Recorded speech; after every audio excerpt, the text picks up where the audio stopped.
the Philippine economy is projected to grow at 5.1% this year. That's very solid growth by most measures.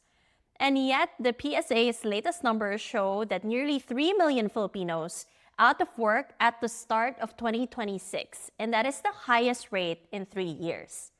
Paano nangyari yun? Lumalaki ang economy natin pero dumadami pa rin ang walang trabaho? Here's why this matters for the issue that we're talking about today. Endo, or end of contract, the practice where workers are rehired every 6 months to avoid regularization. Endo survives not because no one cares and not because the law is missing. It survives because we keep treating it just like a legal problem when it's actually a whole systems problem. The mechanism behind Endo is a network of third-party labor contractors. Ganito siya. A large company, let's say a supermarket, a fast food chain, a bank, they don't hire workers directly. They contract with the labor agency. Yung agency yung nag-hire ng workers, places them with the company, then rotates them out before they hit the 6-month mark that triggers regularization under the labor code.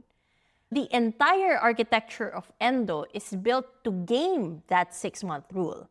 Law without enforcement is just a polite suggestion, and the Philippine labor enforcement has historically been underfunded, understaffed, and outpaced by the scale of the massive issue. Ending Endo isn't just about political will. It's also about giving our businesses a reason to change. At MIT, I studied labor economics as a business school student, and one of the frameworks that really stuck with me was Professor Zeynep Ton's good jobs research. Her core argument is that the vicious cycle of low wages isn't inevitable. Kaya natin siyang i-break. And here's what that virtuous cycle looks like. You pay your workers well, you give them stable hours and real benefits, they stay. They become skilled, they know their product, they serve customers better. At may operational excellence yan because your people aren't constantly being replaced.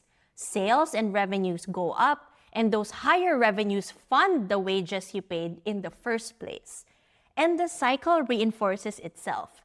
If you're running a fast food chain and your staff turnover is 200% per year, and that's not unusual kung endo-reliant ka na industry, you are actually spending an enormous amount of money on recruitment, on onboarding, and training. And that money goes into a revolving door, revolving sink instead of good performance.